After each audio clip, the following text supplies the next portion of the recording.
Kermit the Frog here with a very special message for my good friend Omran Daknish. That's right.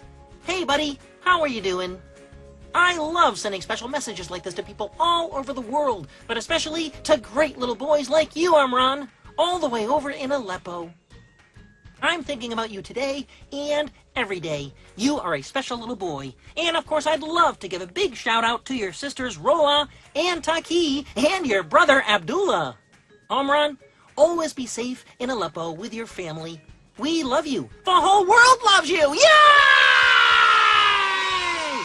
Omran, keep being the sweet little boy you are. You'll always be close in my heart. From your friend, Kermit the Frog.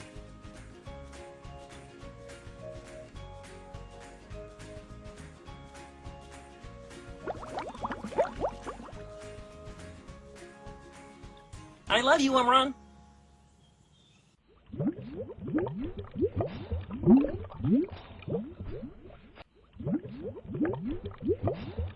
أهلا، أنا عمران دقنيش. لقد رأيتني في سيارة الإسعاف في حلب.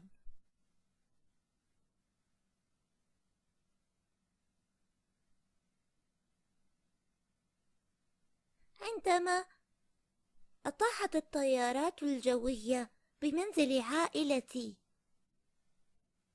أنا بأمان الآن. أردت أن أجيب على تساؤل شخص ما حول مشاعري عن نفسي وعن عائلتي عن طريق قول أنا بخير وأنا أحبك أيضا يا ديفيد.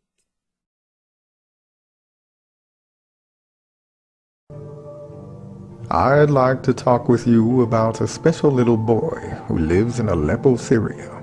His name is Omran Daknish. He and his family were injured during airstrikes in Aleppo during the summer of 2016. Everyone in the world saw him, and even the presidential candidates discussed him. The heartbreaking video of a 5-year-old Syrian boy named Omran sitting in an ambulance after being pulled from the rubble after an airstrike in Aleppo focused the world's attention on the horrors of the war in Syria, with 136 million views on Facebook alone. But there are much worse images coming out of Aleppo every day now, where in the past few weeks alone, 400 people have been killed, at least 100 of them children.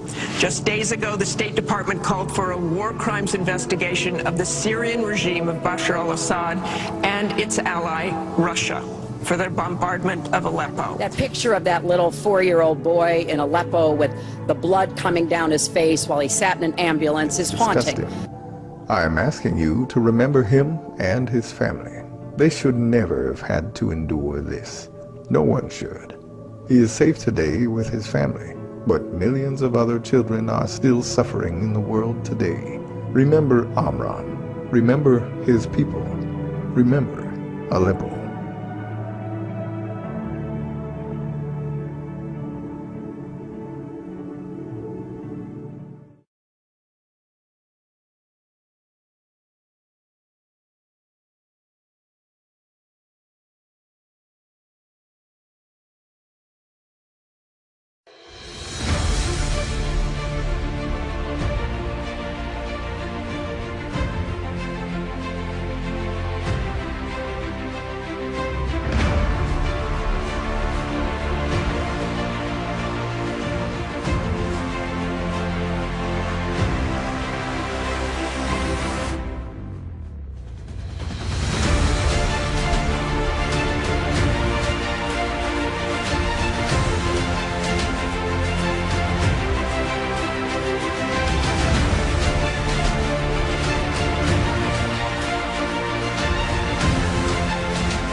should never allow the government to decide what is acceptable speech and what is unacceptable speech.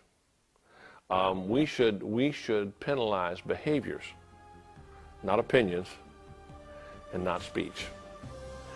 If you start trying to regulate speech, you start trying to regulate thoughts, start trying to regulate beliefs rather than behaviors, there's no way that you're not going to abridge the constitutional rights of millions of Americans.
This is Dr. Paul Bearer, and I'll be lurking for you next on Creature Feature.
From Omram and Carey Films comes this true and tragic story of a small 3.5-year-old boy who lived in Aleppo, Syria. His name is Omram Daknish. He was seen one night in an ambulance with blood on his head. His family survived the worst night of their lives when Russian airstrikes destroyed his neighborhood. The world saw him, cried for him, remembers him today. The famous director, George Lucas, brings this story to life in a way you will never forget because it really happened. Rated PG-13.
He came from Earth. He was only 4 years old. He was the son of a diplomat. He was a time traveler and the first ever to visit another world. His name is Jason McRitch. He's going where no boy has ever gone before, to a place called Opposite Earth is What? Now on DVD and Blu-ray. Don't you think this has gone too far? This is your president. In the past 10 years, I have fooled all of you into believing the socialist ideology of everyone is equal. How? By making everyone believe the lie and having destroyed our nation's sovereignty. Through communism, we all will be a unified